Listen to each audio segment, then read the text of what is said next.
11, 10, 9. Ignition sequence starts. 6, 5, 4, 3, 2, 1, 0. All engine running. Liftoff. We have a liftoff.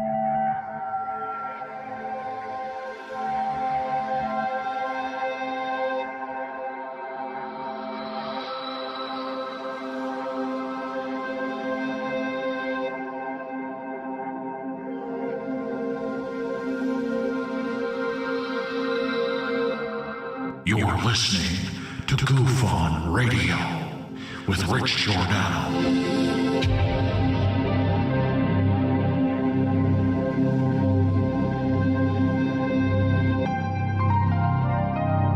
My personal belief is that there is very compelling evidence that we may not be alone.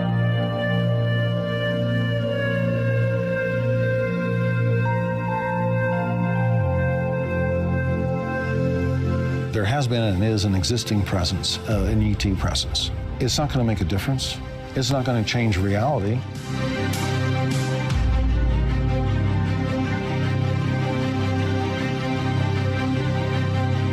I believe, as do the other folks that were on the flight, that when we visually saw it, that it was something not from this world.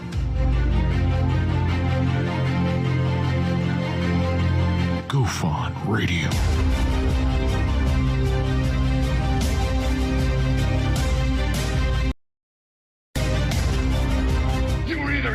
Or you were either out, brother. But the cream will rise to the top, oh yeah. Goof On Radio with Rich Giordano.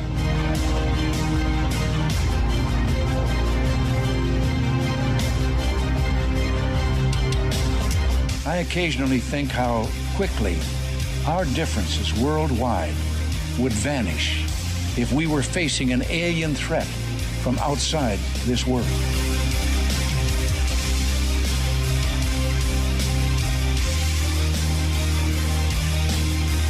Goof On Radio. Remain seated, please. Permanecer sentados, por favor. You're listening to Goof On Radio with Rich Giordano.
Alright. Welcome to Goof On, everybody. Let's get a little bit brighter now. How you guys doing on Tuesday, February 9th, 2021? A lot better than yesterday over on this side. Did you get over Monday okay? Good, me too. Let's see. So, a lot of things to talk about today. Actually, I feel confident in this show. What I mean by that, better than last night.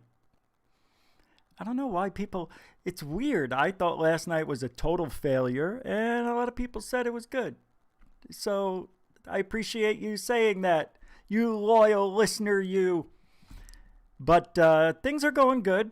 Twitter followers are picking up nicely, too, so that's a nice thing. UFO report, third phase UFO report. I just keep calling it UFO report for some reason.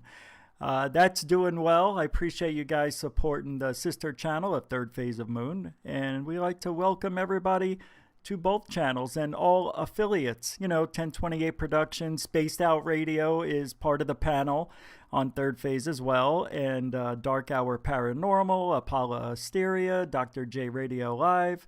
and a couple of few who may or may not be back. Not sure where they are, but a new addition we got. John D'Souza is now part of the Third Phase of Moon panelists. So an ex-retired of 25 years FBI agent is now part of the team.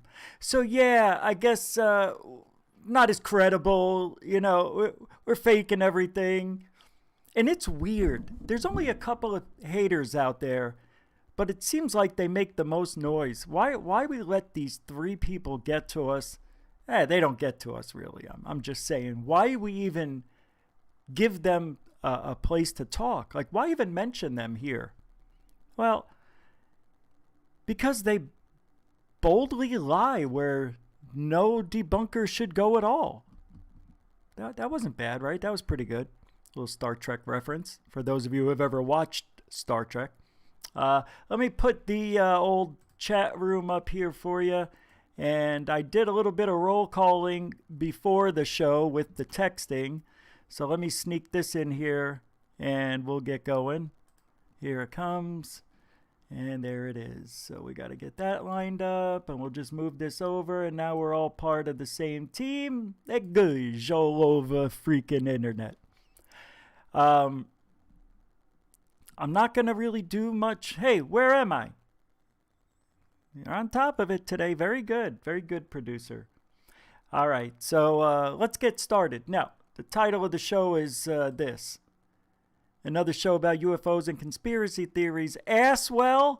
Who put that in there? It's supposed to be Aswell. Ah, Asswell the truth? Man, you know, yeah, maybe.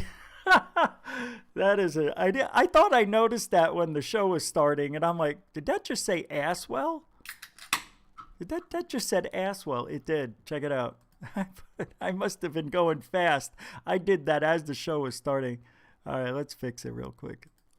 Oh, not there. This one. Let's go with Aswell. Take an S out of there. I wonder why it didn't look right. There you go. All right, we're good. That was cute. No, wrong button. Go back to me. There you go. We got a new producer. Producer, can I say your name? Sal. Sal the producer.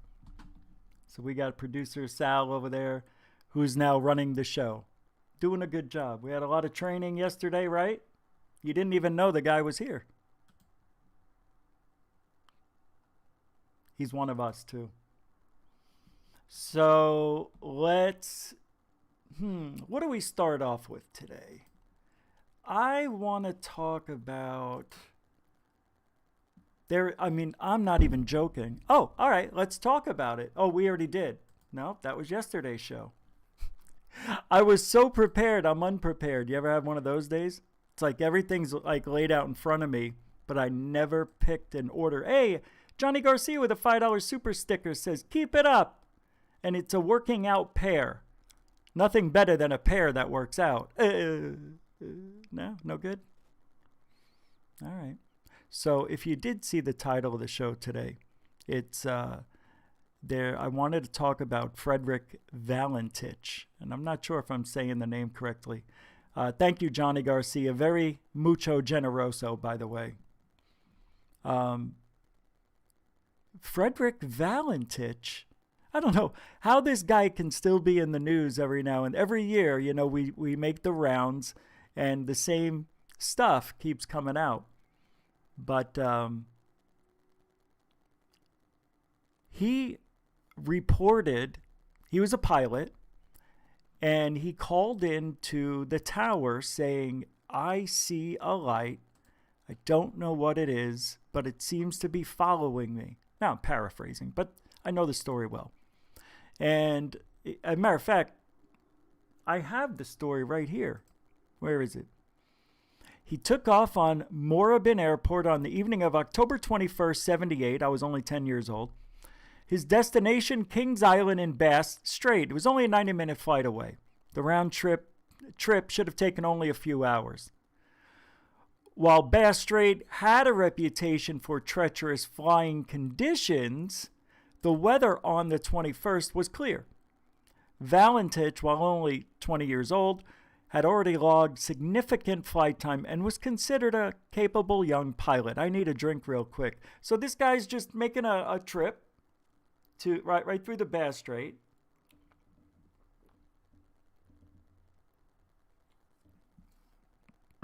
And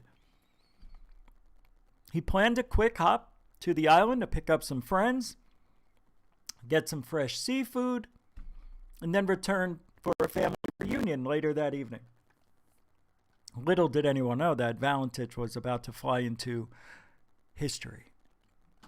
About 45 minutes into his trip, he reported to Melbourne Air Traffic Control that he was being pursued by another aircraft. Pursued. Now, mind you, the kid's 20 years old. How much experience does he have?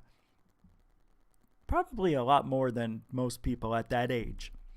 Anyway, moving at high speed, the unidentified object quickly overtook his Cessna and returned to buzz him several times. Shortly after 7 o'clock, Valentich reported that the other was flying directly towards him, after which all contact with his plane was lost. But there is a recording of that. I don't have it. I knew I forgot something. Let me get it. It's pretty wild stuff. This you'll hear it. What am I looking up? Frederick. I gotta get this.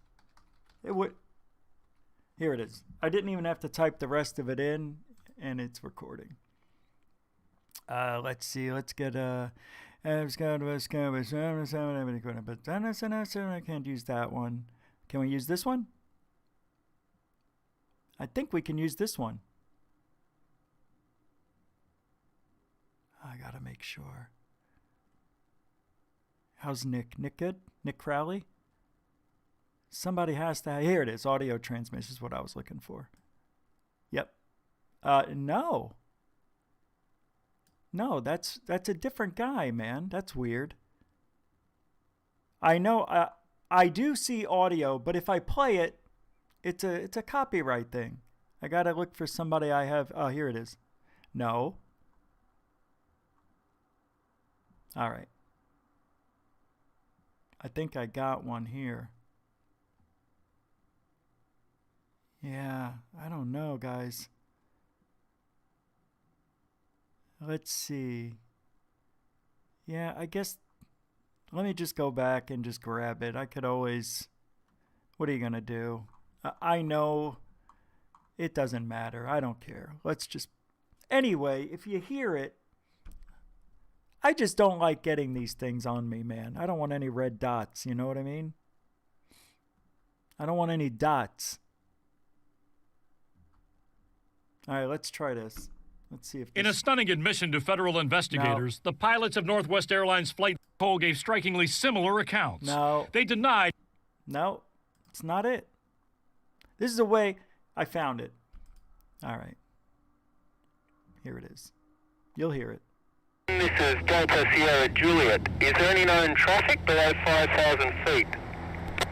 No known traffic. Seems to be a large aircraft below 5,000 feet.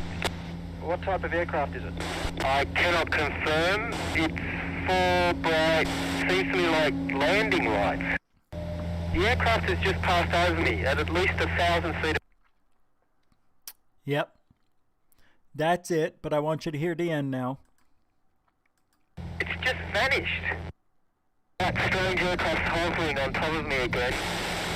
It's hovering and it's not an aircraft.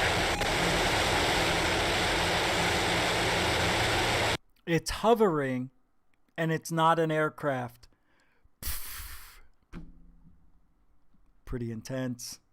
Pretty intense. Can you imagine that today, in today's world? Something that clear. Being followed by another aircraft. We got guys in the aircraft. Yeah, tower. It seems to be overtaking me. I understand.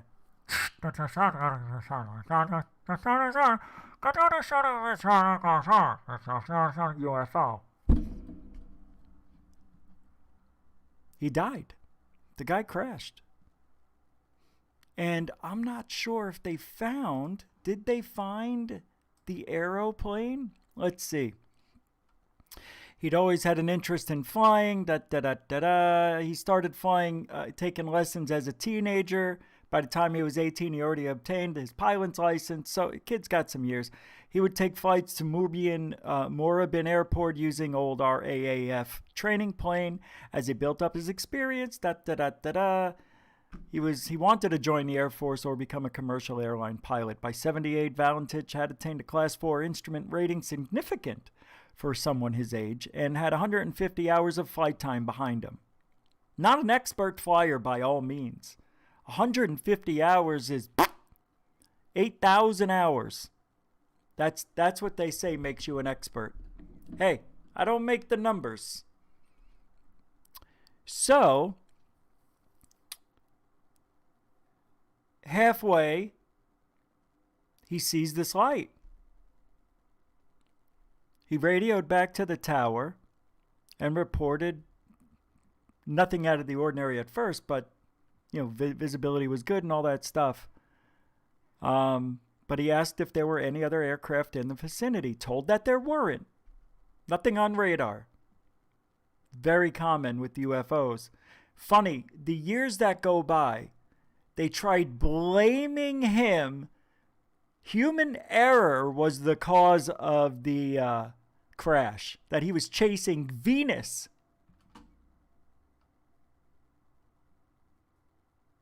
But he stated it looked metallic and had 4 bright lights on it, like landing lights. He then told Roby that the other plane had circled above him for a few minutes, orbiting, as the pilot put it, before vanishing. Orbiting. I mean, it's staying with his plane, doing several hundred miles an hour, and orbiting him. Like we do around the sun. Capiche? Come on, does this sound like a kid who's seen Venus, man? He indicated about 11 after his own plane was showing some signs of mechanical difficulty, that the engine was rough idling. What were his intentions, the tower asked. He confirmed that he was going to push on for King Island, where he was heading. At this time, he should have only been about 20 minutes flying time from his destination. A minute later, about 6 minutes after he had first reported the UFO, he sent his final message that strange aircraft is hovering on top of me again. It's hovering, and it's not an aircraft. That was followed by 19 seconds of static and white noise. And it sounded like metal. It's not in this because it ends. This audio clip ends right after that. But there's this scraping noise. Like it sounded like the plane was being crumpled. Like this. Like alumni foil. Alumni? Pretty wicked story, man. Anyway, they got search and rescue out right a few minutes after, although an hour later, there wasn't much done in the first evening.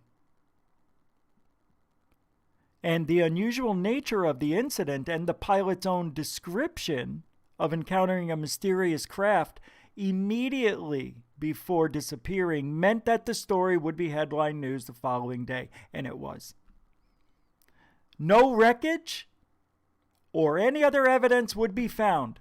There was a small oil slick spotted on the sea surface just near the Cape Otway lighthouse where Valentich radioed shortly before his strange encounter began. But a subsequent analysis showed the oil was not aviation fluid, and this clue was abandoned. So, did you know there was a witness to this who actually took a picture? Have you ever seen that? Yeah, I don't think I have it. Yeah, here it is. there was a guy walking, I think, his dog on the beach. I don't remember the whole story. But he heard, it sounded like a plane was stalling.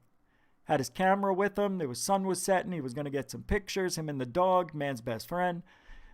Next thing you know, he sees this plane and this white light in front of it.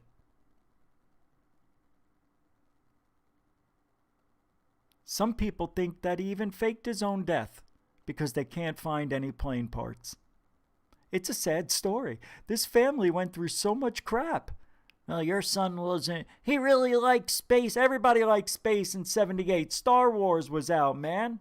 Close Encounters of the Third Kind. Space, 1999. Come on, Star Trek. I mean, he's a 20-year-old kid. Of course he was interested in outer space and UFOs and stuff. So what happened to this guy? We'll be back after this message from Nos. Jaime, it's commercial time. Hey. This is a Nos. Nos can bring you wings. No, it's not. Oh, no. I got it. Nos. It don't give you wing. It give you a new body. For rich. Hey, thanks, Jaime. Hey, you're an asshole. What?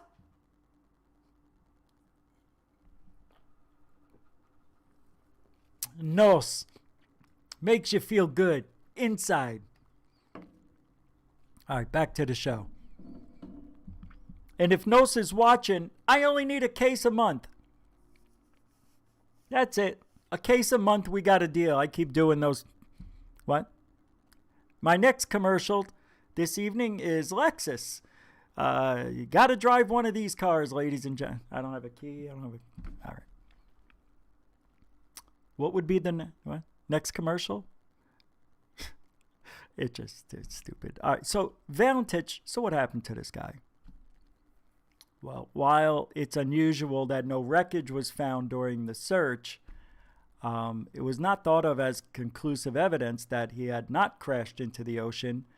It's just the difficulty of any search at sea combined with the rough nature of the water in Bass Strait may have caused the wreckage to sink or disperse and leave no trace.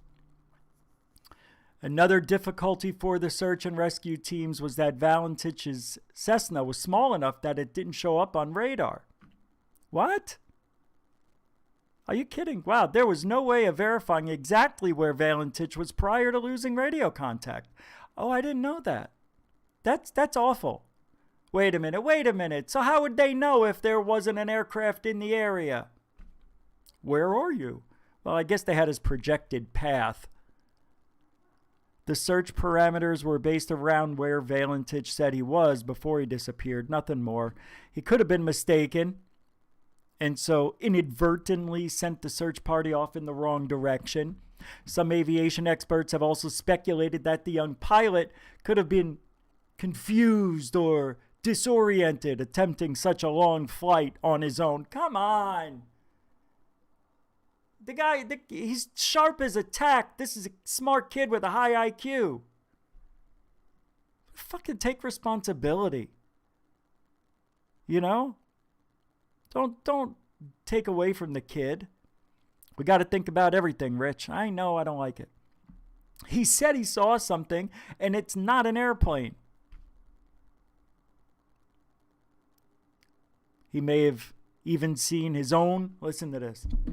He may have seen even his own plane's lights reflected in the ocean and mistaken them for another aircraft. Yet he saw it above him.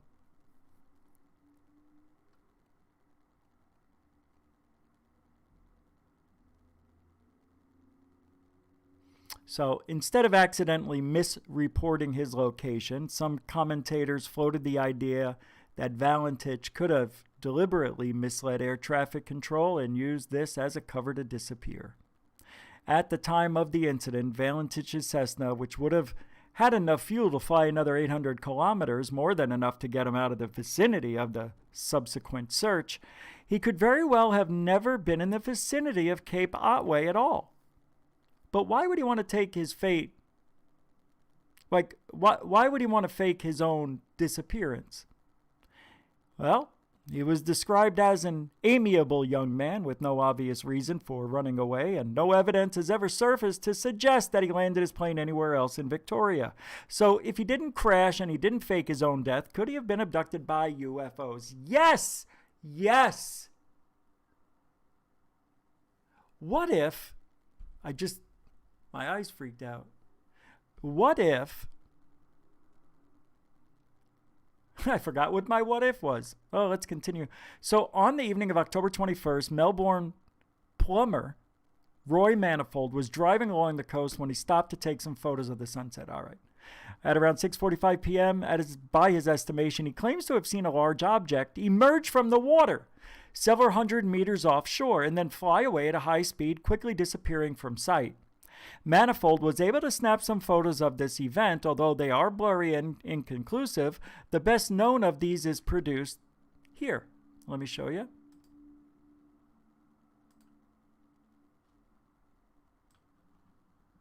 It's not that good, guys. I mean, it's as bad as it gets when it comes to photos.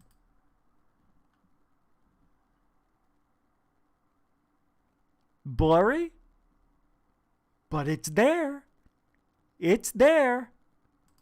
You understand? It's there. That's there. That is there. Holy crap. What a story. Can we continue? Where'd it go? Where is oh, it's part of this link. All right, let me get it back. Let me bring it back home. I got to take the pick away from you guys. Here we go. Yep, there it is. All right, all right. So, the guy takes a picture, he gets the UFO. Also, other witnesses came forward. This is a hell of a story. This is like one of the best stories of 1978. A local man and his two young nieces, never publicly identified, later reported to UFO investigators that they had seen lights near Apollo Bay. Driving home along Barham Valley Road after a rabbit shooting trip at dusk, these witnesses claimed to have seen a set of lights like those of a small plane with the second green light hovering over the plane, verifying what Valentich said. It was green. The man thought the sight remarkable enough that he pulled his car over so he could watch the lights more carefully. The lights were moving from left to right with a downward trajectory, and it took about 90 seconds before they disappeared from view behind the tree line. The Manifold photos and the Valentich case more generally have become a favorite of UFO and paranormal investigators worldwide. A quick Google search would return any number of hits on either subject and a wealth of evidence beyond the points we've listed here, all of which leaves us pretty much where we started. A young man with the love of flying disappears during a short, routine flight, leaving no physical evidence. He also leaves a recording of a strange, eerie radio conversation where he claims he is being pursued by a UFO immediately before he vanishes. While we may never know what happened to Frederick Valentich, we can also never be sure that there isn't some additional evidence out there at the bottom of the ocean, somewhere else, waiting to be uncovered. Poor guy. So, if this guy faked his own death at 20, right? He's 10 years older than me at the time. He would be what? 53? 52? How old am I? 42? 47? 53? No, I'm not 53. I don't even like saying the 5 in front of my name. Hi, I'm 50 years old, Rich Giordano. I'm not even 50. So let's not go there. It's just a number. So I got people, a couple of people, and I don't know, I'm not even going to bring it, not bringing it up. But this story's amazing. It is. It's one of the best UFO stories of our time. If the guy did fake his own death at 20 years old, he would need a lot of money. 20-year-old kid like that, he ain't got that kind of cash. I tell you what happened. I know exactly what happened because I know. So they didn't find the plane. There was him talking about UFOs. He had an interest in UFOs. From what I remember in this story, him and his brothers talked about, unless I'm confusing it with Travis Walton. But from what I remember, I thought he had an interest in outer space and things like that. Nonetheless, what happened a year or two earlier? Travis Walton. He was abducted. Yeah, it was on the other side of the planet.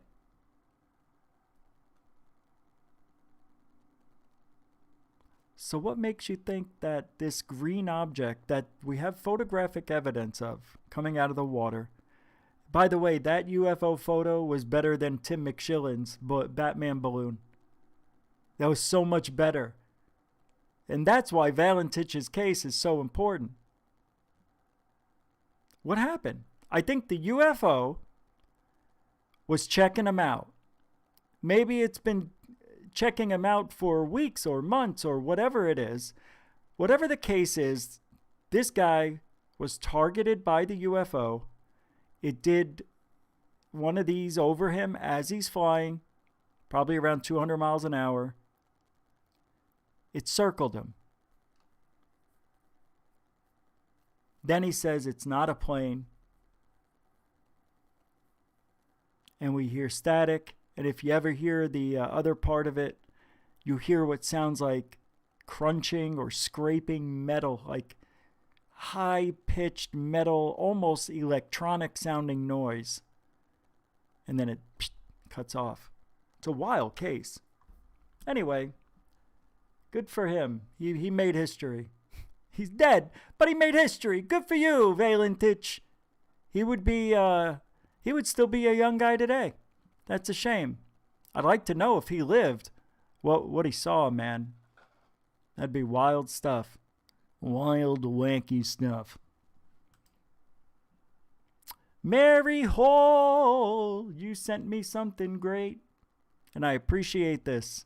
And I believe this is it. You captured something that was off of Soho. From Soho today. Here it is. I believe this is it. Yep. Let me pull it up for you. Very strange. Very good capture, Mary Hall. It looks like something rounded. Now, to me, this could definitely be a solar flare, yeah? That's what it looks like. But it is kind of weird. It almost looks like an animal. Hey, let's play the pareidolia just for a minute, all right? I'm not saying it's an animal. How can I want to play with this.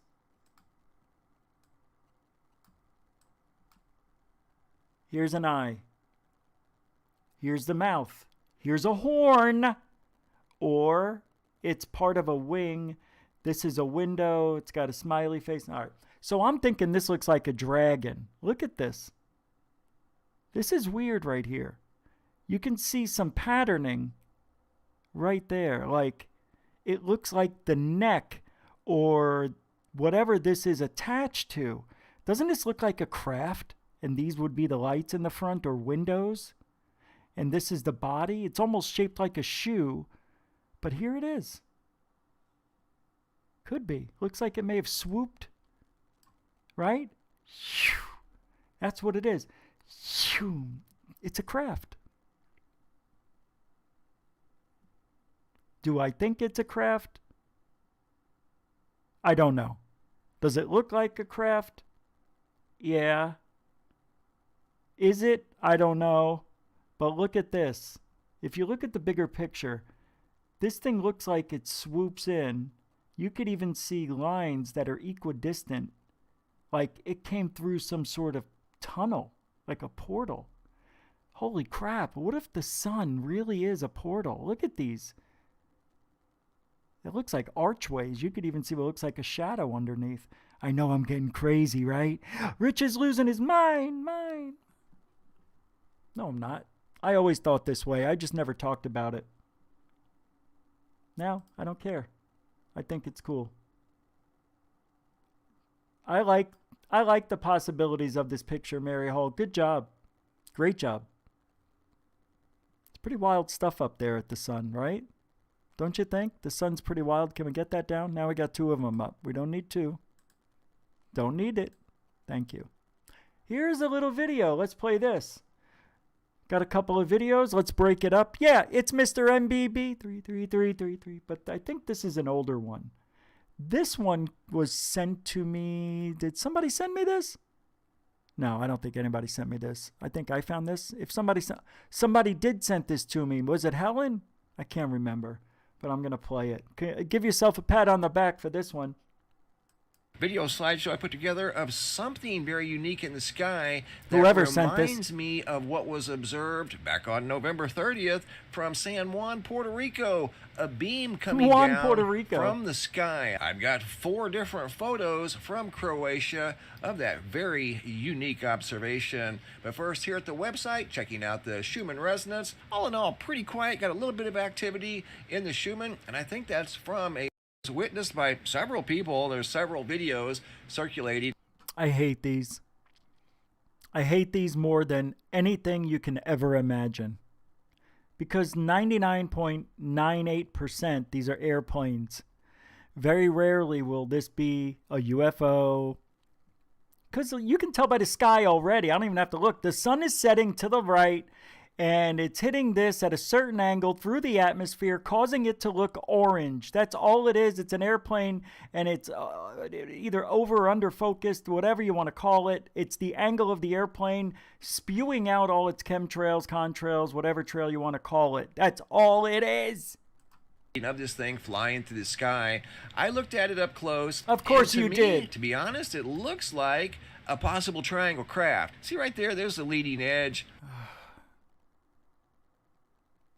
of something that's leaving a very thick trail of what looks like smoke in the sky. But again, it's difficult to tell. It's quite a ways away. That is being illuminated by sunlight. Here, I've simply just inverted the formats. I was trying to get a better look at what looks like a triangle shape. Thanks for right hanging. there, the leading edge of this very thick plume in the sky. Now, once again, that's being illuminated by the sunlight, giving the impression that it's a fiery object, when in all reality, I don't think it is. I think it's some sort of I think it's a rare triangle craft, to be honest. Been seeing those lately. In fact, I saw one the night of the Great Conjunction up in the sky, and I've recently gotten a photo of what looks like a triangle craft in the sky above Santa Rosa that I'm going to share with you guys.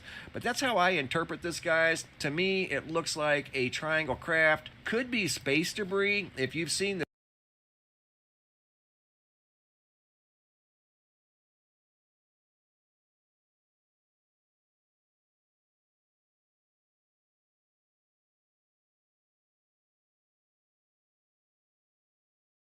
little video clip from Zoom Earth of the iceberg breaking in 2 pieces from December 22nd through December 28th. Over 6 days, you're going to see it right here in the center, right there. It's full. It's a full 90 miles or 88 miles, and you can see it start to break in half.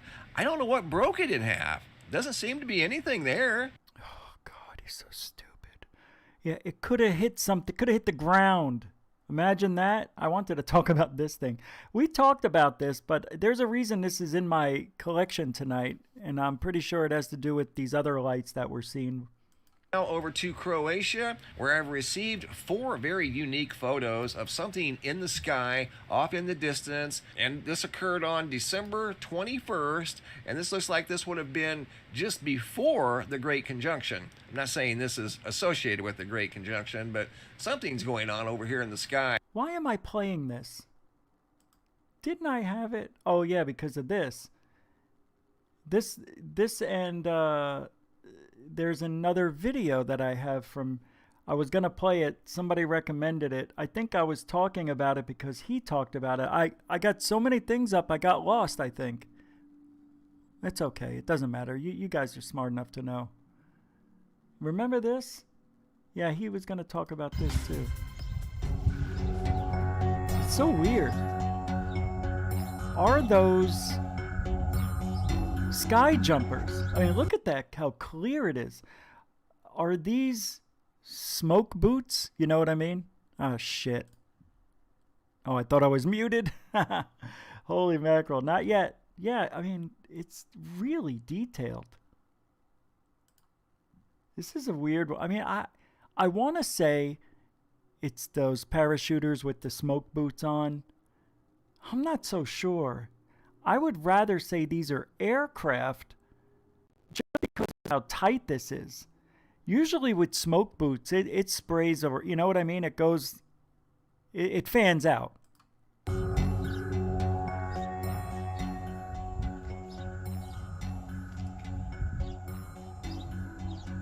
It's a great video. Finally, somebody got good video. See, this is how you know it's not fake, because they're not going out of focus on purpose. They're all moving the same speed. Are they falling out of the sky? It looks like they jumped, right? I think that's what this is. That's why there was the curve here, maybe. But they stayed so damn uniform. So they could have been in... I don't understand if you go back. You know what I mean? To the very beginning. This part. It's very bizarre. I know that Blake gets up close on this thing. There's intelligence behind this, but I'm not going to rule out chemtrails or contrails. This possibly could be it, but right now we don't see any kind of indicator what's in front of these trails. It remains a mystery right now. It's incredible footage, broad daylight. We're getting a close-up look. I just thought this was weird. At this, and we can see and hear that the people on the ground are concerned about what they're... See, it looks, I think it's airplanes, some sort of craft. You could even see... It looks like there's a left and the right, like right here. And I think the reason we're seeing it this way, because the plane isn't going, these aren't going down. They're going away. They're going away. So we're seeing behind the craft. That's why you don't see it. I'm going to say I'm extremely confident with that. Is something different. But it is different. It's odd for some reason. You see, they got all these posters set up for all the movies they've made. I think they got like 12 or 13, maybe 14 of them. I like these. I want to get me one of these globes. It spins. People might even say this is some sort of space trash falling from the sky. And yeah, you can see. I think it's airplanes. All right, let's move on. We've already talked about that before. I think I'm right. Yeah. I don't know, maybe I'm wrong. I'm not saying I'm 100% right, but I think I'm pretty close to it. Oh, because of this. Who sent this to me? I'm sorry, I don't remember. Damn it.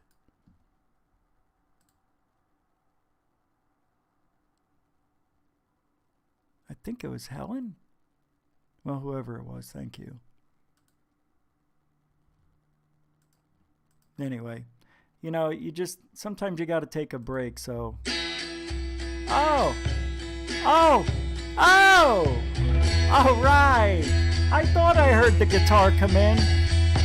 What are they? What are they? Why are they?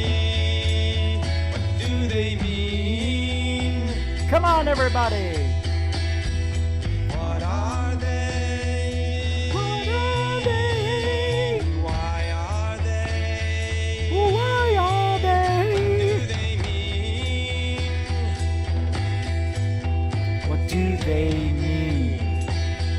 Are they harbingers? Are they harbingers of world change? The secrets in the fields. Everybody! Are they harbingers of world change? The secrets in the fields. Are they harbingers of world change? The secrets in the fields. Secrets in the field. Come on, everybody! It's Greg Brown. Show me how you love me, baby. What are they? Why are they? Why are they? Do they mean? Everybody! What are they? What are they? Why are they? What do they mean? What do they mean? Ready? What do they mean? Are they harbingers of world change? These secrets in the fields, are they harbingers of world change? These secrets in the fields, Everybody! are they harbingers of world change? These secrets in the fields, these secrets in the fields.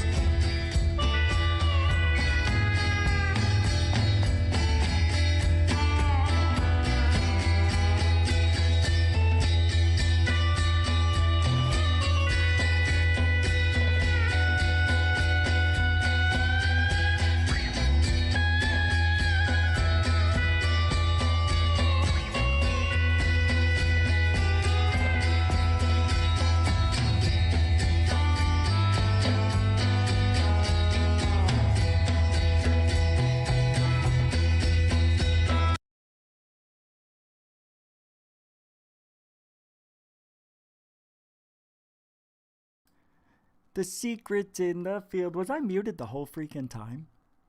Good for you. I'm glad I was muted. Did I mute myself? That is so weird. I thought I was given... it's better you didn't hear it. Thank God Greg Brown's still around for us. I tell you, that really gets me going. I like the guy. I know some people like, soon as you play that song, I leave. And then I come back. Are they harbingers of world change? The secret in the fields, the secret in the field. Are they harbingers of world change? The secret in the field. COVID. So I just got a couple of emails here. All right, I'm freaking out. Freaking out. This has been happening for, I don't know, but it's been more than a week. Even on my phone. Okay, and I'm not lying. I swear to you, I swear. I swear in poor little Angus, this is really true. Yesterday and the day before. Okay, I'll talk. The Super Bowl Sunday, I know for sure.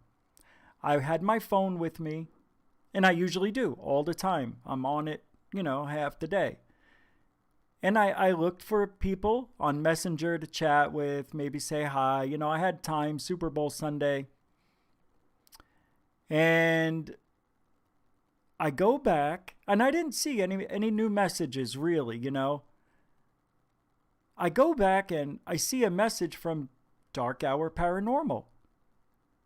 And it said yesterday, the day before, or 9 hours early. I can't remember. There was a lot of them.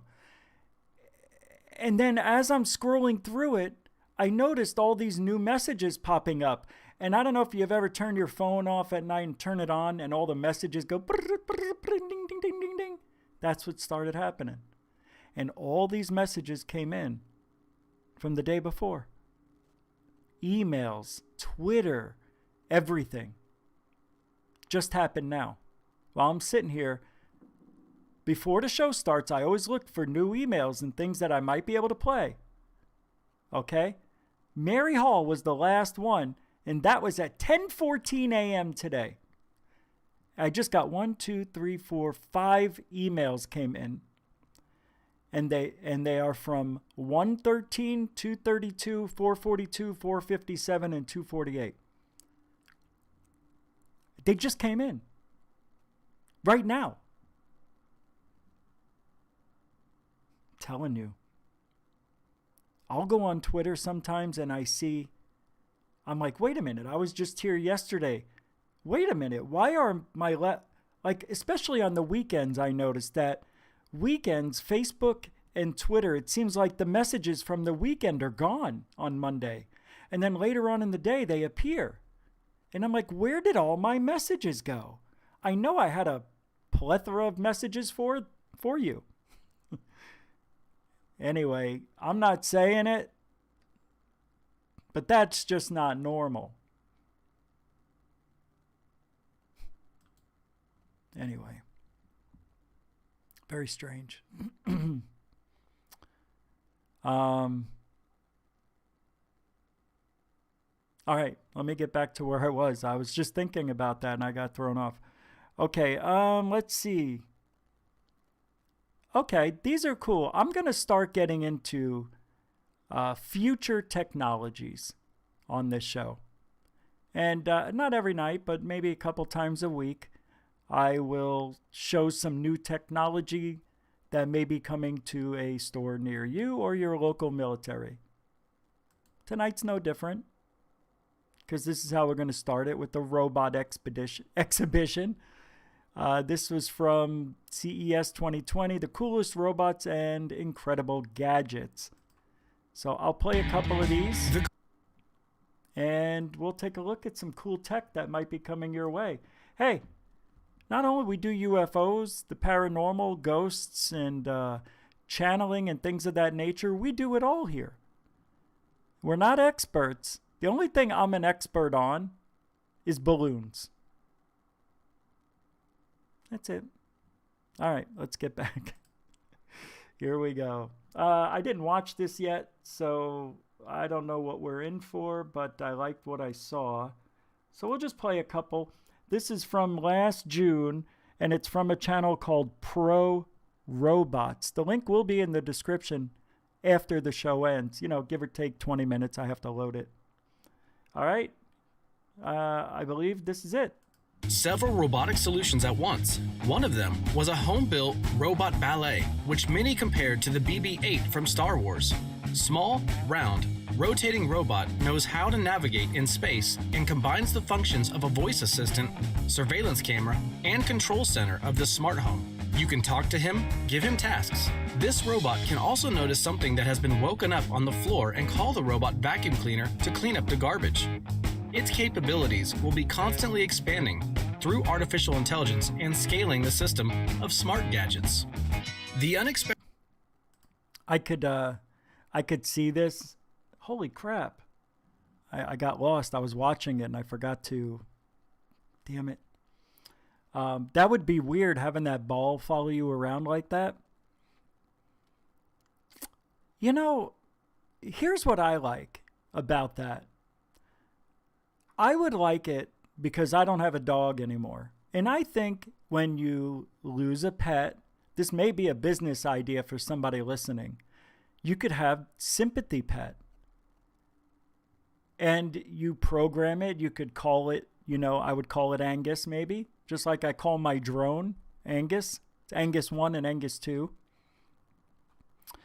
I wouldn't mind it, to be honest with you. I could have used it that first month after Angus was gone. I would have cried way more probably. I would have been crying all over it. It would have shorted out. It's an interesting concept, yeah. It can tell you, I think, you know, maybe when your laundry is done, or maybe when your meal is done cooking, or the microwave ended. If you're not in the room, it can sense that because maybe you wear something like it's on your watch and it knows you're not in the vicinity. So maybe it'll text you with something to tell you that, hey, you know, your food's ready. You want me to stir the pot a little for you? Anyway, pretty cool tech. Let's see what else they got here. Oh, this looks like something for your car. All right, here we go.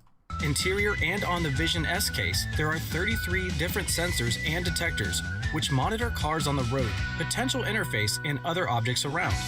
A widescreen display is installed on the dashboard of the interior, and there are 2 more screens behind the passenger's headrest.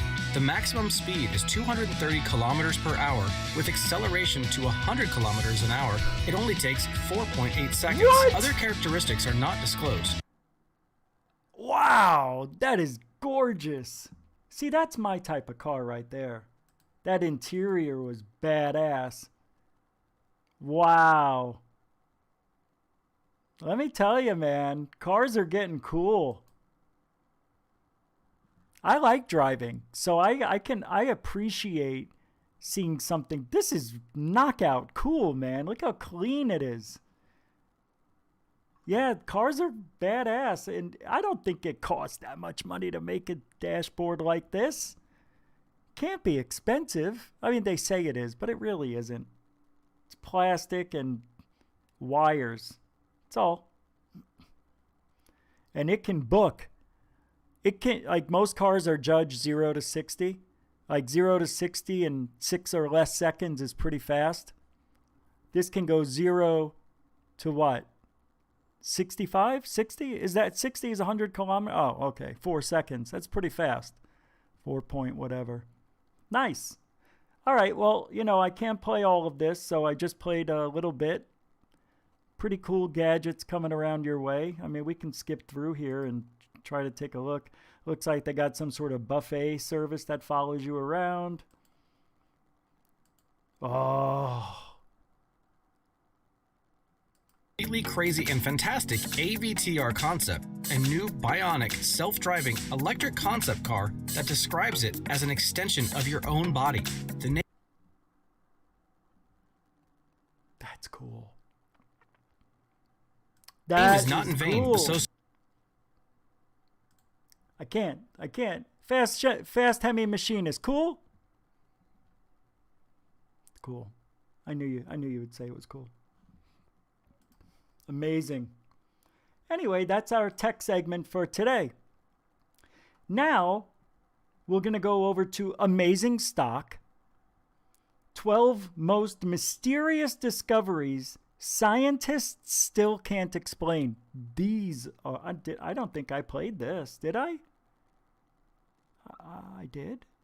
No. Okay, so monoliths have been really popular. We talked about a new one that was at Göbekli Tepe yesterday. Well, this isn't that. This isn't that. But check this out anyway. In 3, 2, go. In Siberia and Mongolia. They're known as deer stones because of the symbols that are carved into their surface, in which deer looks like a monolith. No, it's not. The tops were cut off. To be depicted as flying. That's why they're also sometimes known as reindeer stones. But why are they depicting something flying? They didn't understand what they were seeing in the sky. Check this out. There's like, I think 700 of them here or something. I don't know. Nobody knows who made these carvings, when they did it, or why they did it. The stones are generally made from greenstone or granite. Wow, look at that. Damn. That is just gorgeous. Just sitting there, waiting to be discovered. Wild, man.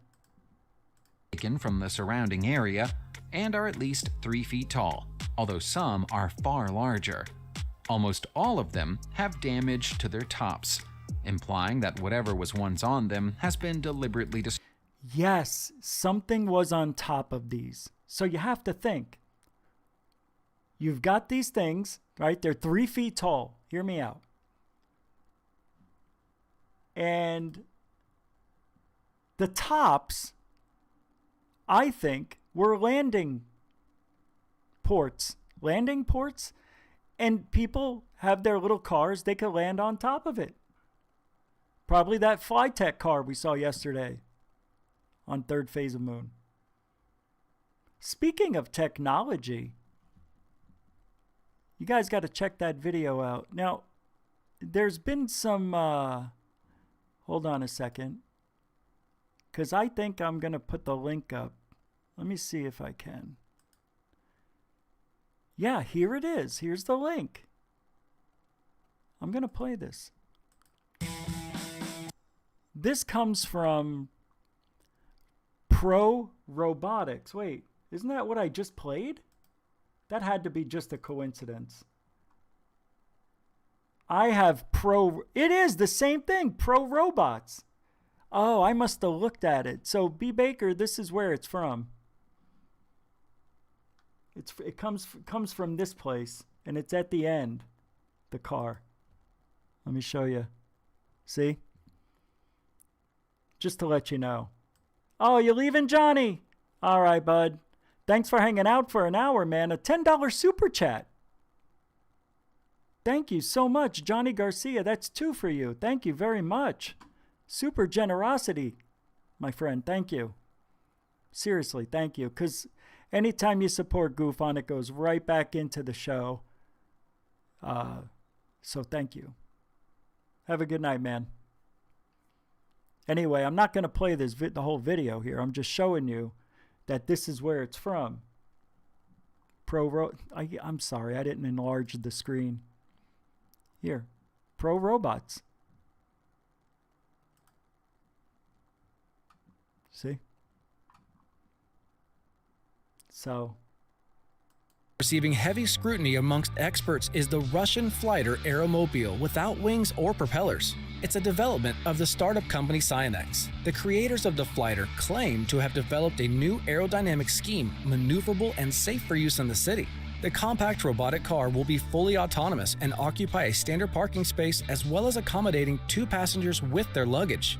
The flight range will be roughly... That's what I said. Nah, I stole it. 150 kilometers and traveling at speeds of 120 kilometers per hour. It can reach maximum altitudes of 1,500 meters. I said 140 kilometers. Hard to remember everything. Anyway, there it is.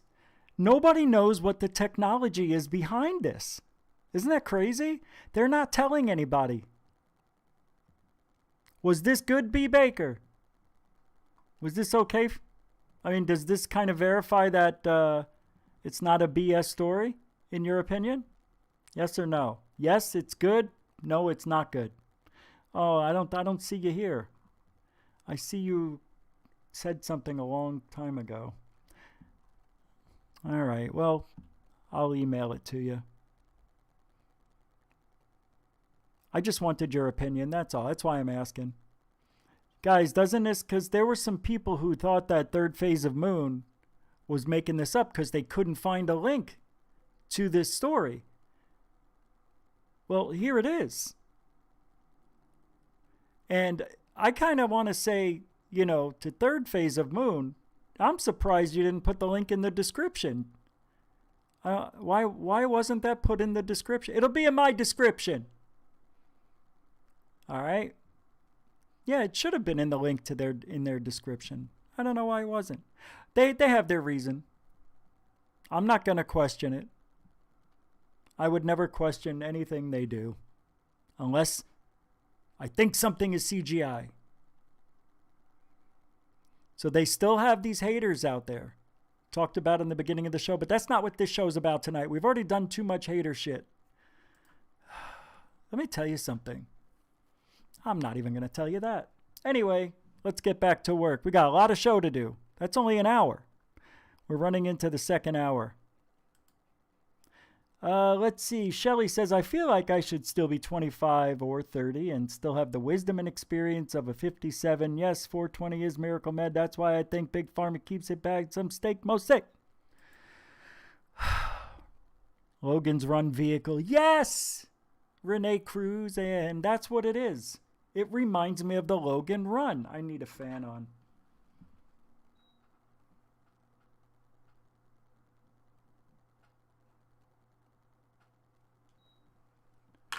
Sweating up a bullet. You guys doing okay? We got another commercial. Yeah. Where is it? Oh, I got the commercial right here. Hold on. What am I doing? I went to the wrong place. However, no, nobody gave this to me. This is going to be a commercial because I care. Because I like it. I think it is in that video. I think I was right. I think I was already there. All right, here. So you guys are going to love this because in a few days, This is coming to Amazon for you. I hope you're ready. We'll see you next time. Are beyond any capability that we can identify with an Earth nation, either in delivery, in platform, something that a military is showing, or is in development. The world's largest UFO hunt is on. A black triangle, white sort of indicator lights on its peripheral tips, coming out of the water. UFO investigators Blake Cousins, in search of off-world vehicles along with his twin brother Brent Cousins. Is there ET presence among us?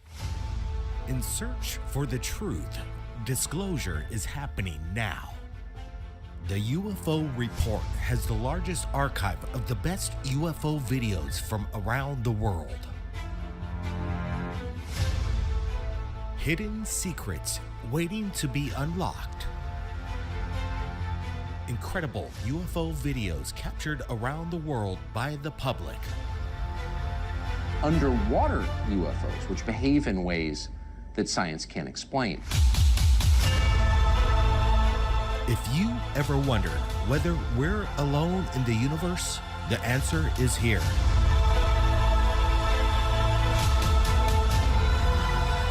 Turn the music off. Oh, dude, my God. UFO Report, third phase of moon. We're not alone. I think it's terrifying. I mean, this seems potentially like one of the biggest stories of my lifetime. And I don't care if it's about UFOs or whatever you call it. Something that we don't understand is getting very close to our military aircraft. The technologies related to energy generation should come out first. This hybrid aerospace underwater craft is able to basically generate an electromagnetic field. It is President Trump's belief that the United States must remain as dominant in space as we are on land and sea and the air. And your charge is to see to that mission with the United States Space Force. I mean, there were 3 people on my team assassinated, and I was almost killed. With a lot of people that would like to know what's going on. It's a matter of national security. But apparently, just recovered are off-world vehicles not made on this Earth. The president will respond to the subject the way they want them to. There's a black box with all the technologies that would give us a civilization that's sustainable, peaceful, etc., and that's been around for decades. Everybody's asking the biggest question in the world.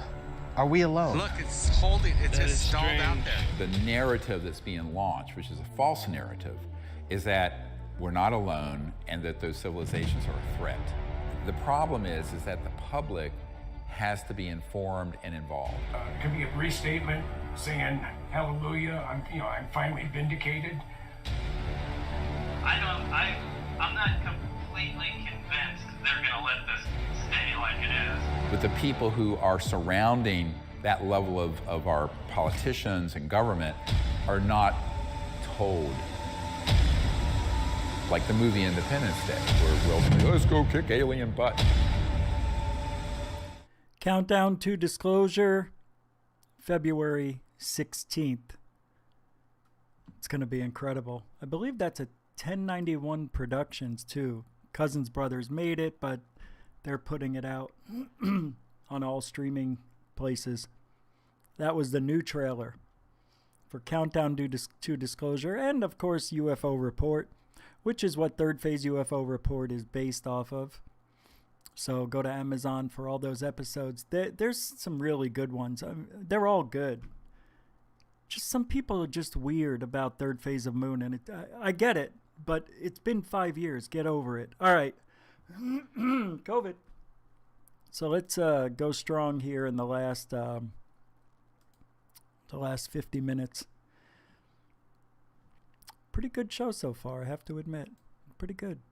Having a good time. It's a good time. Good crowd tonight. Good crowd. A lot of good people. Good people. Very good people. Big people. Stu Gerson. That's Stu Gerson. Very big. As big as they get. I can't do Trump anymore. Well, He's just not president. Can't do it. Doesn't work. Just doesn't work. All right, let's get to Twitter. Love the smell of napalm in the, I was going to say in the middle of the day. It kind of is.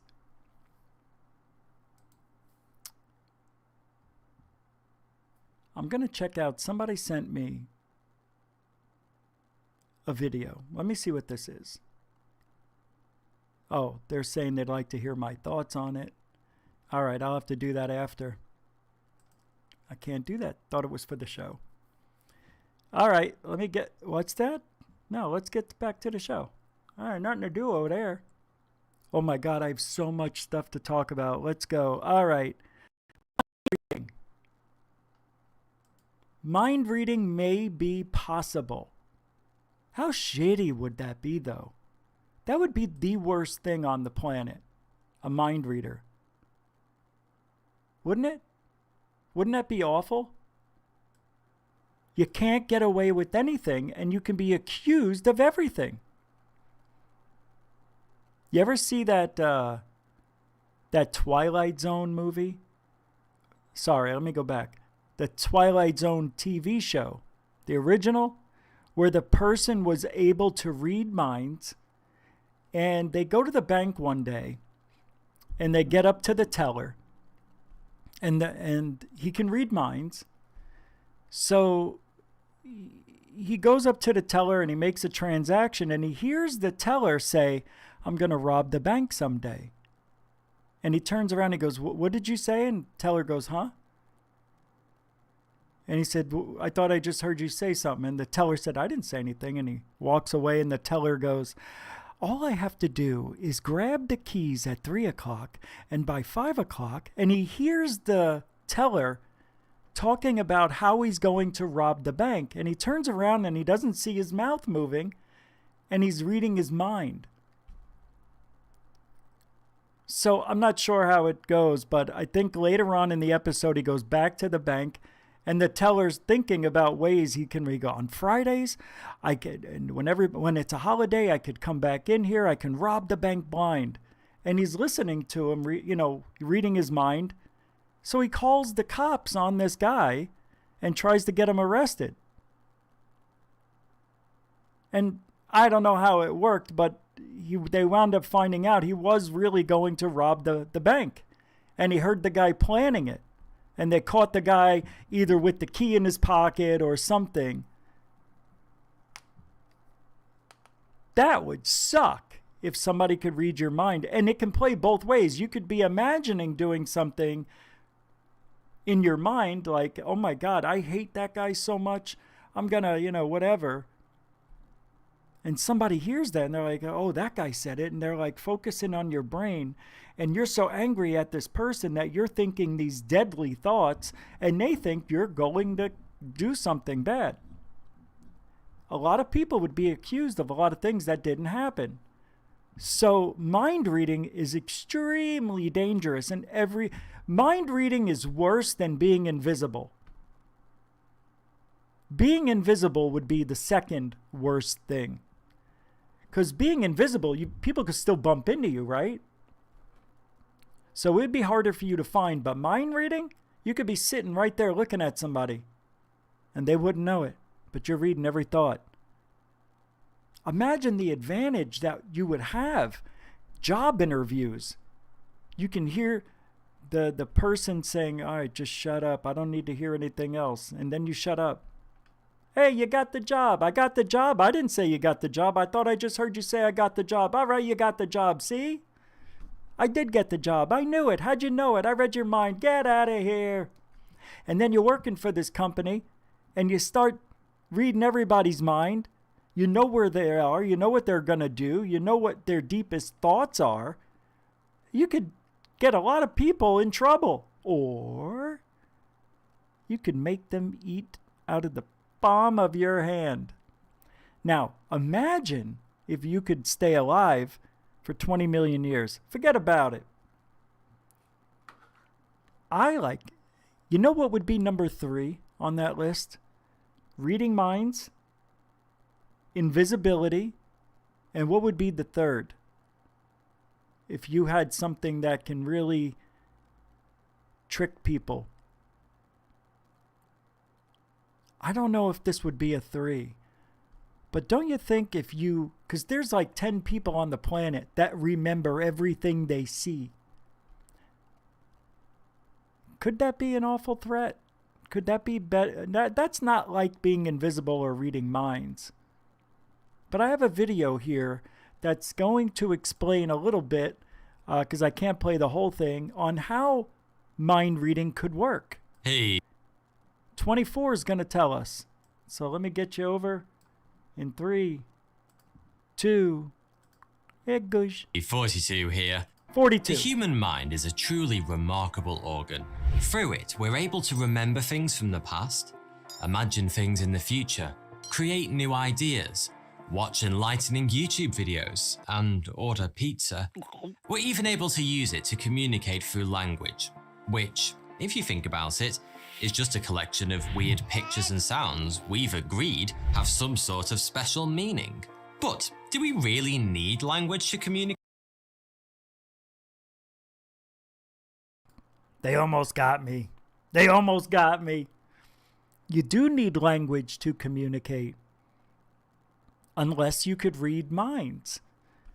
Now your mind is made up of what? Neurons? Right? And what else? I know all that mushy stuff, brain matter and everything, but isn't it like your brain is electrical? COVID, right?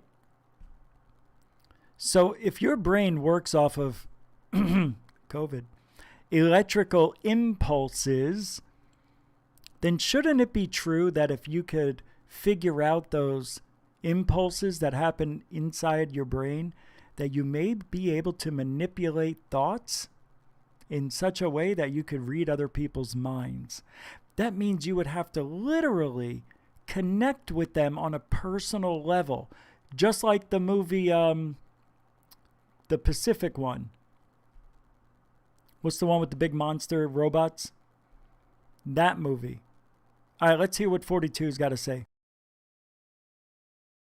I have to stop it every now and then. I know, it's just the rules, guys.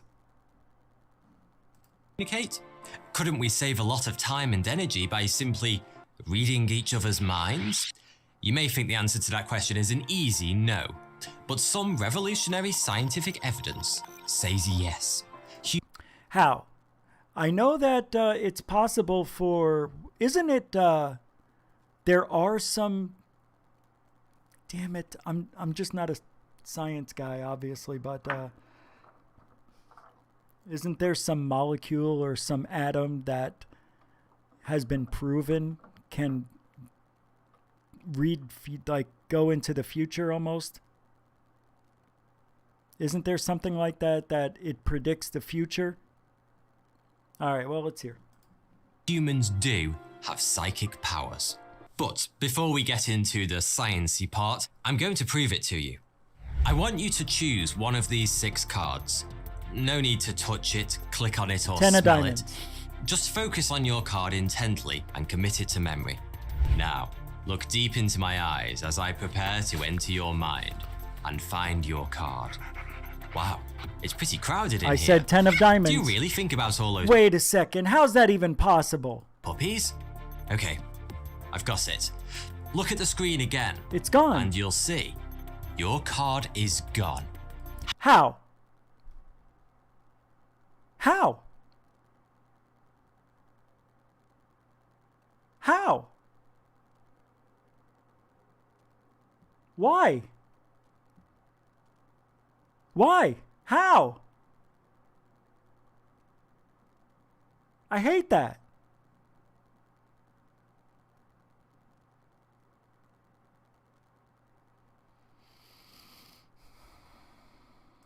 How did I do that?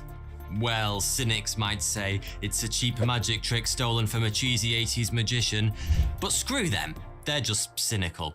Of course, I'm not the first person to claim powers of extrasensory perception, or ESP. As far back as human culture goes, we've had individuals believed capable... He's not getting to the science part. I need that science part here. As recently as the 1970s and 80s. Science writers say she was caught cheating on numerous occasions. About a psychic. Okay, so how does it work? Got it.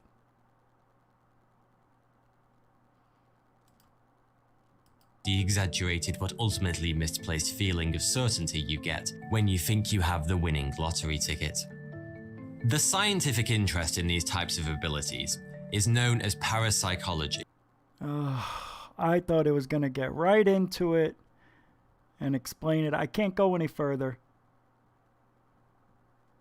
But I'll put the link in the description. But it's always a good subject matter to talk about. It's a good subject matter to talk about? That doesn't sound like proper English to me. Where did I lose brain cells tonight? Oh. Okay. But I think being a mind reader kind of... don't you think that if you were able to read minds, that people within range, you would hear them just like Superman hears all the voices of the earth speaking, but somehow can magically shut it out now? Yeah. Wouldn't you hear voices within earshot or mind shot? And how does mind reading actually work? Do you have to be right next to somebody, or can you be several feet back? What is it, 6 feet? Social distance, 6 feet? Is that how it works? Or do you just stare at somebody and figure, I know what you're thinking. I know what you're thinking. I know exactly what one of you is thinking right now. I heard it. It's a weird. Like having super powerful hearing. Let's say you had hearing like a dog. All right, that's limited. I get it. But if you had super hearing, would that be like mind reading? I want to know how mind reading works. Because I'm not a big believer in telekinesis. Although, yes, I have, as crazy as this may sound, things have moved around me. God, that's so stupid. It only happened 3 times in my whole life. Twice when I was 14 and 15, so 14, 15, and a couple year and a half ago here. I've heard the spoon. I've seen the spoon hovering over the stove in my old house. I've heard it falling in the drawer here where I live. It has fallen off the counter during a show. I have seen, what do you call it? Top of the light. What do you call those things? Fall over one day, just recently. Is it me? No, I don't think so. But in some couple of cases, yeah, maybe it is. Maybe we do, during anger or very intense situations, expel energy, kind of like an EMP. Boom. Like when people get hurt, I wonder if their body creates energy. I doubt it. Like, let's say you get in a car accident. And, like, you wouldn't believe it, but a lot of people get killed because of the steering wheel, which is why we have airbags. But a lot of people don't like wearing seatbelts to this day. Why, I have no idea. But if there's no airbag, a lot of people got impaled by the steering wheel.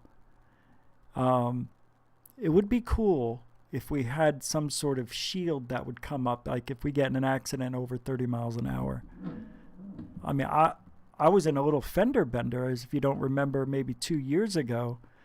The guy hit me very slowly, and my neck was sore for a few days. And I hit my head on the window on the side. I wish there would be. Now, if we have the ability to have telekinesis, we should have the ability to do something like that, but we don't. No animals do. We would be the predator. It's a silly topic. Let's move on.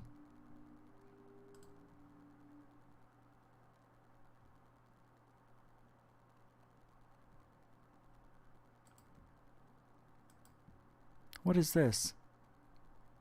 Oh, this just came out. The Pentagon, check this out. I'll show you the picture and then I'll bring it back because I got to read this. This is wild. This is really interesting. So, I don't know if this is really the metamaterial. Pentagon admits it has UFO debris, releases test results.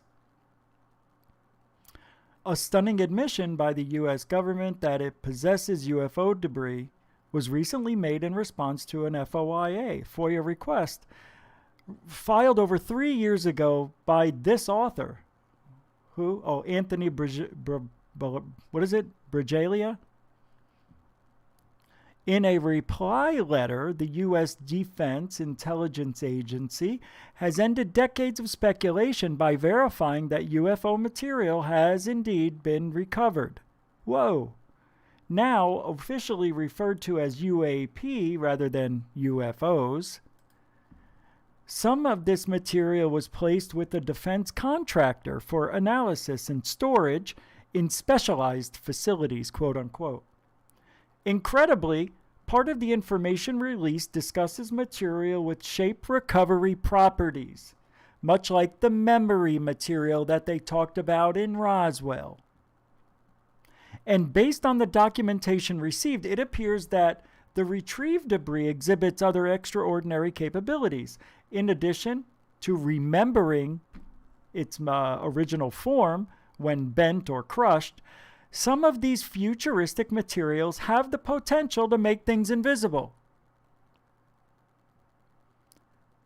compress electromagnetic energy, and even slow down the speed of light. Although much of the report's details are redacted, and what can be gleaned is that these technologies represent a literal quantum leap beyond the properties of all existent material known to man. Finally, the whereabouts of the UFO debris held by the contractor is unknown. Some months ago, they laid off their employees and ceased operations. You know what? Former company officials, when reached, refused comment.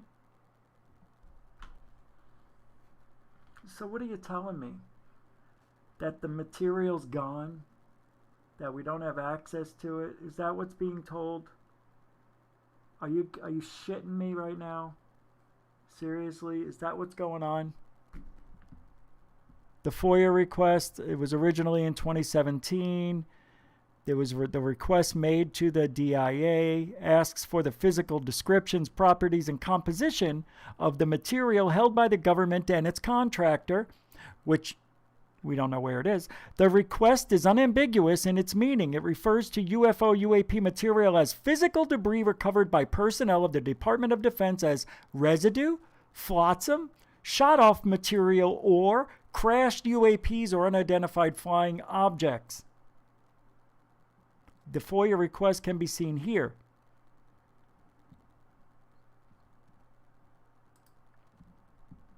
Okay. We don't need to go over it. That's it.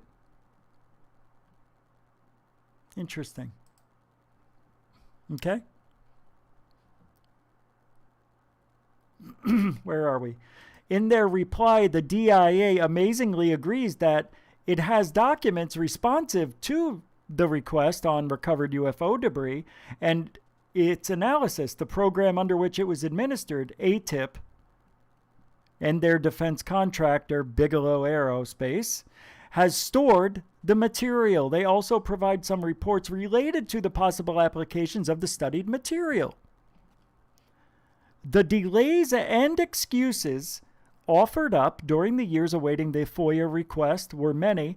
They include that the records were, the search involved another agency that needed to be consulted, that I had been emailing my former FOIA officer through, though she left months ago, and never received follow-up communication.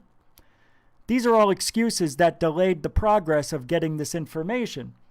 It was to a reassignment of the case to the DIA's FOIA chief, Steve Tomisky, after a lawsuit was threatened with the retention of counsel. The DIA somehow, after very so long, acted to respond.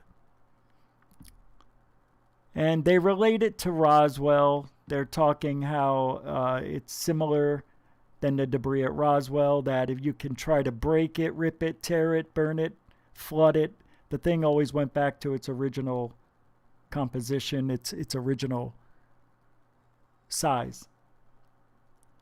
Other material.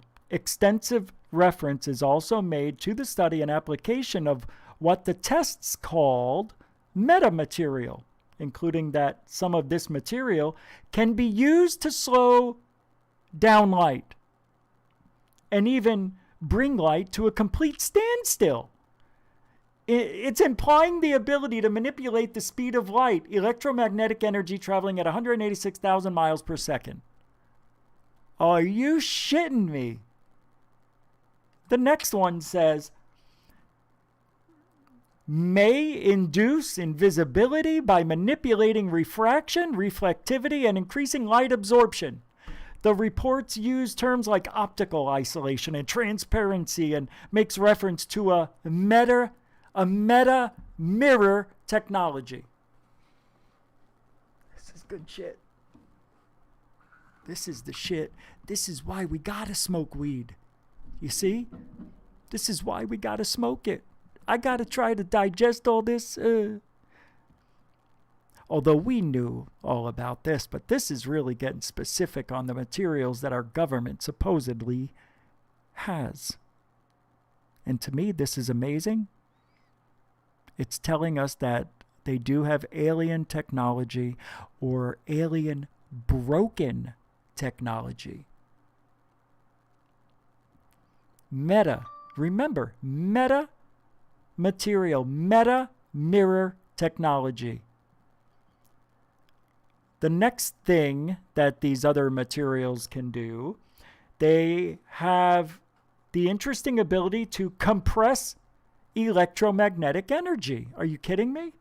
That means such condensing can make information and energy storage smaller and their transfer faster by reducing volume. You gotta be effing kidding me. And the last thing here, exhibits a particular tunable resonance, which was likely determined during fabrication. So this tunable resonance is put into the material during the construction of making it. That's what they think. The phrase tunable resonance refers to a vibration of large amplitude from a small stimulus. Very recent research shows potential in the field of energy harvesting technologies or pulling energy from the environment for low-power electronic devices. You know what that means? That's Tesla shit. Tesla, using the atmosphere, sucking the energy, the electromagnetic energy of the earth and flinging it around, man. You want your car to work? Boom, we suck it out of the energy of the earth and throw it in. That's how I think UFOs work. That's what I think they do. They use the earth's magnetic energy or gravity, whatever you want to call it. And that's why they wobble, UFOs. That's why they wobble, right? You got a UFO like this, right? You got a UFO right here, and it wobbles. They do this because they're riding the waves of the Earth's gravity, or whatever. It's a little dirty. You can make it go down. It's just a light. You can make it go back up, and off. This is crazy. Supposedly, all this material's in the government possession. Metamaterial it's a coined and relatively recent word, is believed to be any material engineered to have a property that is not found in naturally occurring materials. Some of these materials appear to be made from assemblies of multiple elements fashioned from composite materials such as metals and plastics. These composite media can be engineered to exhibit unique electromagnetic properties made up from sub-wavelength building blocks. Most often based on metals, these metamaterials allow for extreme control over light energy and optical fields, enabling such effects such as negative refraction to be realized. Portions of the report center on next-generation amorphous metals, also called liquid metal or metallic glass, which are novel engineering alloys with distorted atomic scale structure. Metal is crystalline in its solid state, which means it has a highly ordered arrangement of atoms. Amorphous metals, though, are crazily disordered. A metal-like material so unique that it is believed that it may one day replace plastic and metal in any application. The material is stronger and lighter than any existing metal, can be injected like injection mold, like Bob Lazar said. It can be like an injection molded like plastic. No rivets, seams, or joining. Smooth like many reported UFOs. Oh my God, that's what they are. And will never corrode or rust. Welcome to the future. You're listening to the future. It's now. Imagine using a single razor blade for the rest of your life because it stays super sharp forever. A golf club, so springy, it can drive a ball farther than any pro ever has. An artificial hip implant that performs better than a real hip. A cell phone case that is completely indestructible. Welcome to the future. It is now. This is happening right now. The contract that Bigelow was granted was under the auspices, is it the auspices? Of an official government UFO study whose existence was revealed by the New York Times in 2017. The contract was for Bigelow to construct specialized modified facilities to hold the material for testing. Wow. He's involved. The DoD Pentagon UFO study effort was called ATIP. It ran for some years and under more than one name. OSAP is another one. You may want to say it's TTSA. And according to informed sources, remains in operations to this day. What is inside these specially modified facilities? We've got to know. Where's the whistleblowers? He must be paying them well. Where are these facilities that requires such contracted technical services? What is the nature of this anomalous debris, and what are its properties that it's requiring shielding from the rest of society? Wow.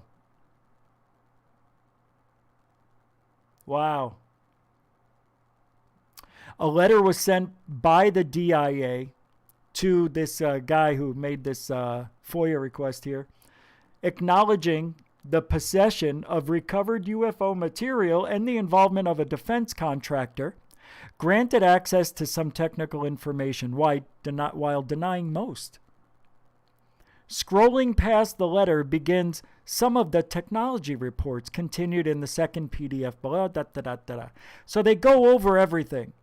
They talk about Bigelow and his involvement. They talk about everything with this report. Wow. Yeah, we just never talked about it here, so. Crazy.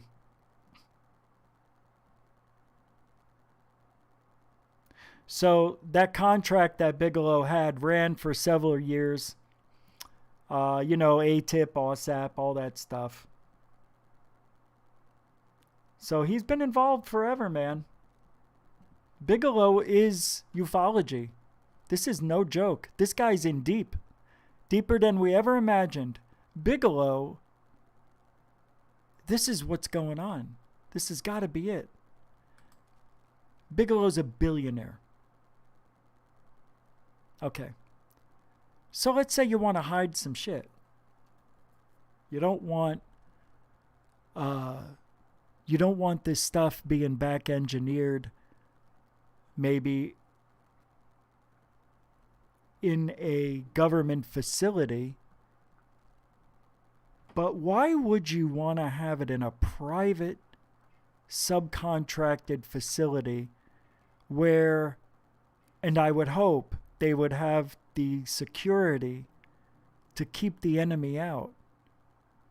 You know, when it comes to the government, there's a lot of people spying their way in, trying to find out what we have. We're doing the same thing.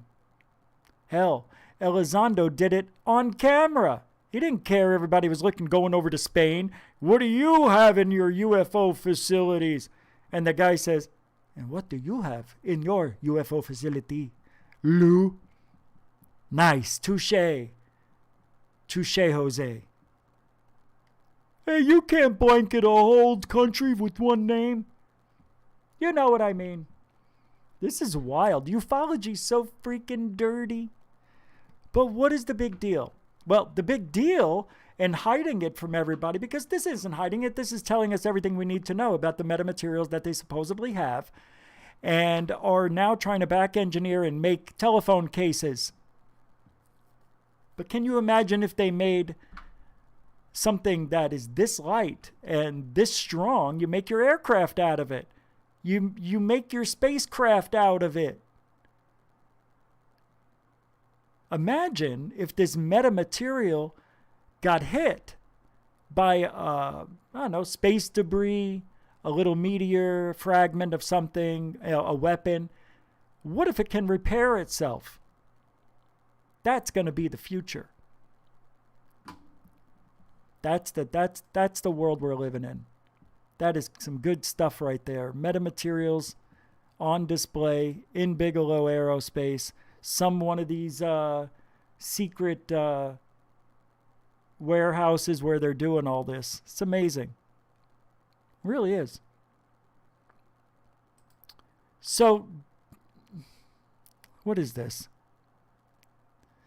People are really upset with Lue Elizondo, I'm finding out.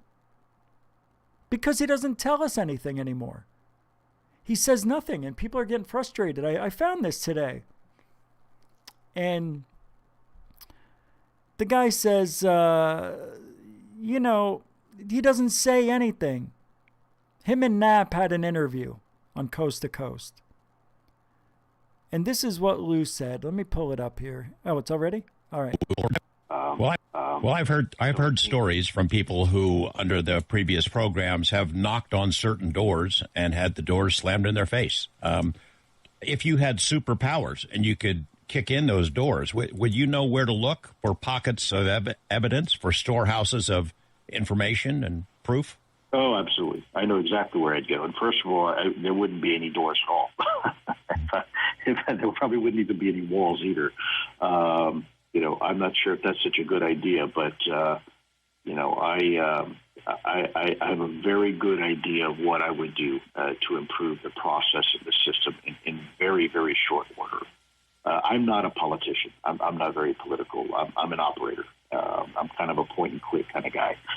So if I were to ever to go back, first of all, I'd have to be asked to go back, and second of all, I'd have to agree to it. But if I did, those terms and conditions would be very specific. I would be, first of all, I would only take that job if I was given the authorities to do the things necessary that I would need to do. Otherwise, I'm not going to do it. It's a complete waste of time. Wow. Wow. That was a different clip. There's a couple here, but that's good. No doors, no walls. He just wants to go around getting all the information he can. Here's the problem with Lue Elizondo. The guy for 25 years was trained exclusively to lie to the enemy and to be a lie detector. He did very well at his job, apparently. You know what? We don't know, but he's still around. The guy's walking around. He survived. He could be a hero. He could have saved a lot of lives. That's true. Nothing wrong with that. But Lue's involvement now is with ufology, the government, right? No matter what you think, he has an allegiance to the United States of America. He swore an oath. And once you swear an oath, it's a lifetime thing. So now Lue, who, by the way, will be on Spaced Out Radio in a couple of weeks, on the 25th, I believe, of February. A little shout out for Dave. The bad thing about this is, Lue, although we want to believe you, I am having a very difficult time trusting you. First of all, he hasn't done anything for ufology that I know of. I know that you're going to say, come on, man, that's not fair. Well, what has he done? I don't know. What has he brought to the table that's brand new? These stories? He didn't bring the stories. He didn't bring anything. All he was a moderator. He was just the voice. I don't even think he was a moderator. I think he was just a communicator. He's doing the same thing he's doing in ufology that he did when he was on Iraq or Afghanistan or wherever, trying to get enemy headquarters, enemy locations, certain things, capture the enemy, tell them you're their friend. Whatever you do, you got to lie, figure out if they're lying. Whatever Lue did, he was a trained liar and truth seeker. Let's say I didn't know any better. I didn't know, but I have a UFO in my possession. Okay? I never told anyone for 20 years because I'm scared out of my mind. One day I go on a show and I talk about it. I get a knock on the door the next day. We want that piece of your UFO. Well, I'm not giving it to you. Well, yeah, you are. No, and you can search my whole place. It's not here. I never keep it here. Well, where did you put it? Tell us now, or we're going to throw your ass in jail. You're going to throw me in jail for not giving you a piece of UFO? See, that's what I was worried about the whole time. So let's say Lue says, look, nobody's going to throw you in jail. We just don't want this thing exploding, wiping out an entire city. I mean, you don't know what you have in your hands, do you? No. But I know it's a broken piece, a shard of an alien ship. This is not a shard. This is a little UFO. And it may contain a very dangerous weapon. Here's what we're going to do. Come here. I'm going to write my name on this. I'm going to endorse this check from the government. I'm going to leave it blank. You fill in what you think the amount's going to be for us to have this, and we'll transfer the funds right over.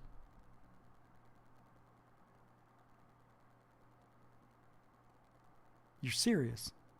Yes, and don't be stupid. What do you mean by that? Just put a number down on the paper. Okay, here's my number. How's that?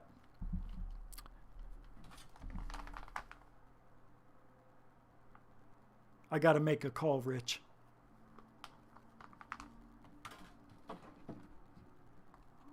Yeah. I'm here with Project 2.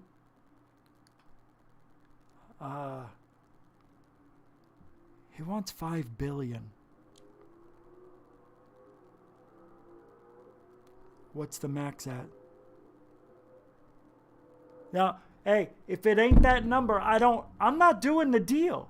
I'm not doing the deal. He says he's not doing the deal unless he gets $5 billion.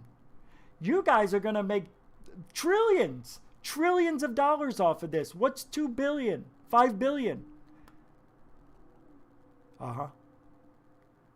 He said he can do $2 billion. I suggest you take it. Okay. $2 billion? Okay. $2 billion. And I don't say a word to anybody, or they take all the money and put me away. Do you think I would give this up for $2 billion? You bet your ass I would. Because I'm sitting here, even if I had money,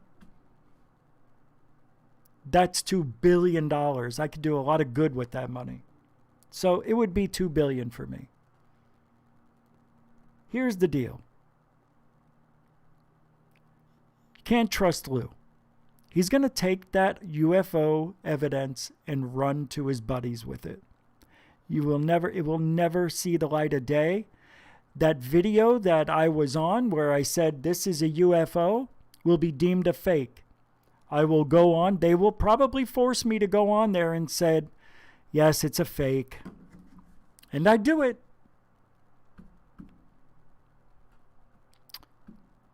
But I would tell people, I would definitely tell a couple of people the truth. Of course, they're going to see the new house. Well, I would move. I wouldn't stay in Arizona. That fell off the desk. I wouldn't stay in Arizona, Florida, or wherever. But that's why you can't trust Lue. He's never going to be a people person. He's going to talk his ears off because now he knows that he's limited with his own government. They're not giving him what he wanted. That's why he left in the first place. He went to TTSA, hated it. They didn't do anything he thought. Now Lue, Christopher Mellon, and the other guy are out there trying to make themselves available to the public and to anybody who wants to listen. I think it's going to be good, but it's not. I think Lue can be the face of ufology, but I don't think anybody will trust him. Only his friends and, the far not right. But I have so much more to get to. I never even, I talk like we've got time here.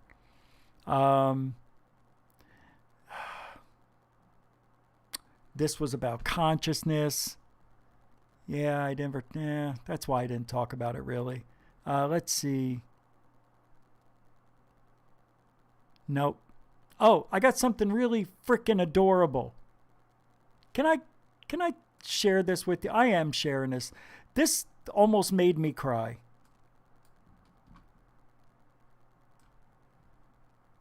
This is just beautiful, though.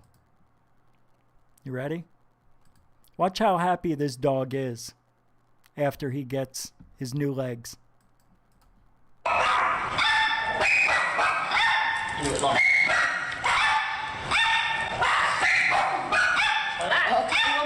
One minute, Carla. Oh, yeah. Oh, that's good. Good boy. Come on, let me see you walk.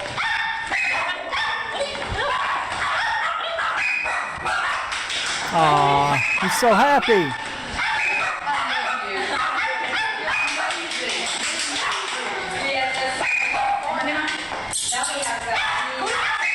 Yay! Isn't that beautiful? That is just cool, man. Did you see how happy he was? Dogs smile. Aw, that made me really sad, but happy at the same time. It's really good work, guys. Whoever did that, that's just beautiful. Well, you know what tomorrow is going to be like on this show? There's literally 15 things. I overbooked my own show. That is just a beautiful thing. How we doing? Weird night. But I want to thank everybody for hanging out. Jesus. Are we done? Are we done? No, we're not done. We're done. Well, why? I don't hear any music, nothing.